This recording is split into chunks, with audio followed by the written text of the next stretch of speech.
So we're going to do a little summary on the mole, and we're talking about 3 different conversions that they start to give us right away, and then we're going to combine them and move on from there.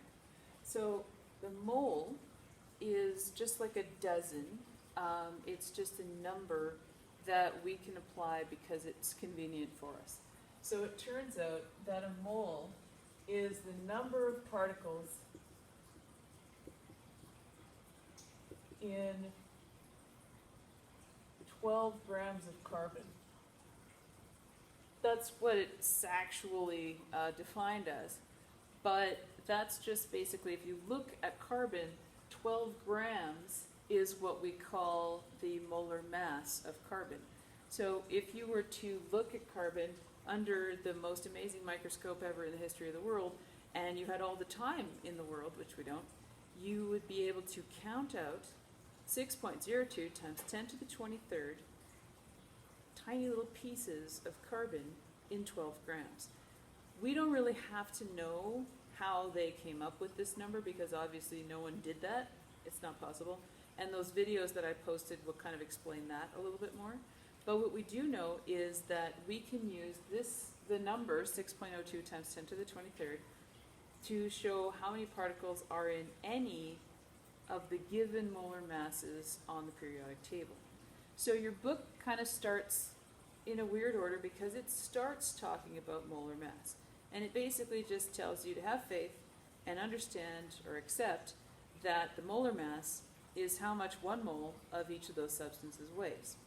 So in order to convert between moles and mass then, you're going to use the molar mass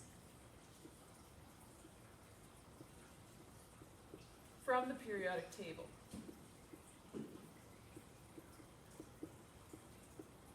So on page 81, so put a little page 81 because that's where we're looking here, it gives you an example. It says, what's the mass of 3.25 moles of CO2?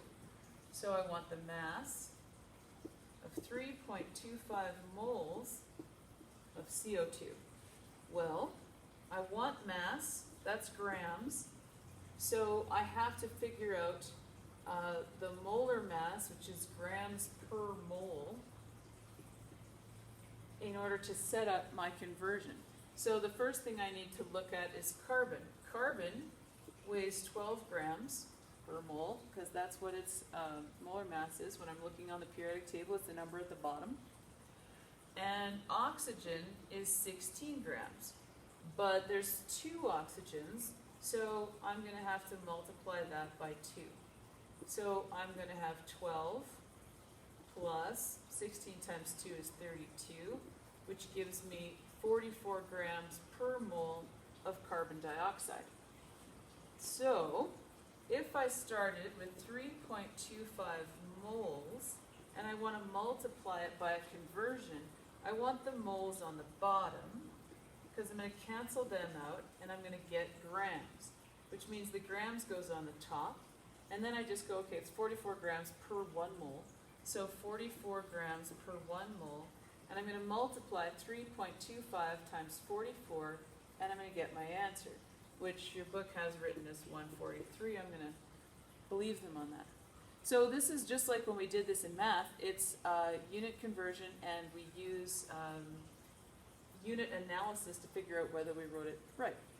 Moles are on the top and the bottom. They cancel out. Grams are left on the top. We want grams. We're good to go. So that's your basic moles to mass conversion. We use the molar mass that's on the periodic table, and we figure that out by just counting up what each of them weighs, finding our total, set it up so that the units cancel out, and we're good to go. Which brings us to volume. Now volume is a little bit further in your book. It starts on page 82, so I'm just going to write page 82 here for those of you who need a reference. And the conversion is, they actually figured out in a lab that 1 mole of gas at standard temperature and pressure is equal, or takes up the space of 22.4 liters. So I've got this relationship. 1 mole of gas is 22.4 liters. That's a conversion.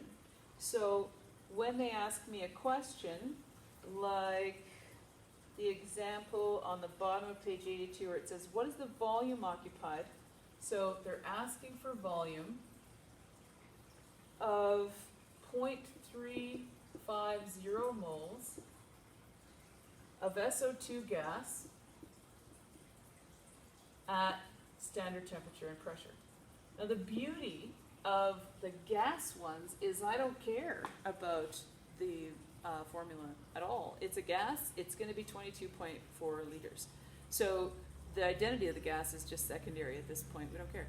All we need to care about is that it's a gas and it's at standard temperature and pressure. If those things are checked off our list, then we can use this simple conversion of 22.4 liters. So once again, we start with what we're given. We go 0.350 moles. We're going to multiply that by our conversion rate that's going to get us volume, which is liters, which is what we want. So we put our liters there. We look at our conversion statement and we go, okay, moles needs to go on the bottom. There's 1 mole. And liters needs to go on the top. There's 22.4 liters. So now I can see mathematically I'm just going to multiply 0.35 by 22.4, and your example shows you that the answer is going to be 7.84 liters. So that's your basic rundown for volume. Your conversion is 22.4 liters for every mole of gas. You flip that upside down if you need to, convert back and forth, whatever works. Particles is the last one, and that's where we get into Avogadro's number. So, not avocado, Avogadro. His number is that there are 6.02 times 10 to the 23rd particles per mole of a substance. So, when they ask us a question like they do on the bottom of page 83, we'll put this as page 83, they want to know how many molecules are there in 0.125, so they're going molecules, and don't use MOL as a abbreviation for molecules because that's confusing. You can use molic if you want, molecules. How many molecules are there and they give us 0.125 moles of molecules. So they didn't even ask or tell us what we're dealing with here. It could be carbon, it could be uranium, whatever. They just want to know if I've got 0.125 moles of something, how many molecules do I have? And so molecules are a kind of particle. So I can use this conversion.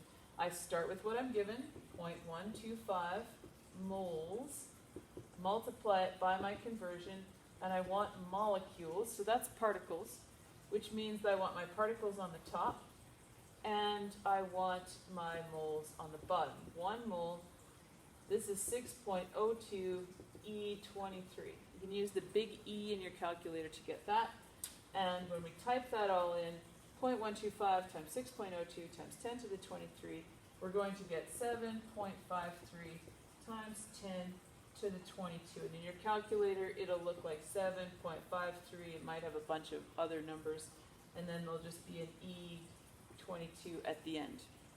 So these are our 3 main conversions at this point. I posted a video earlier talking about how to make the mole highway about these. So I'm just going to really rip through that really quickly, and then we'll do a couple of examples on that in the next video.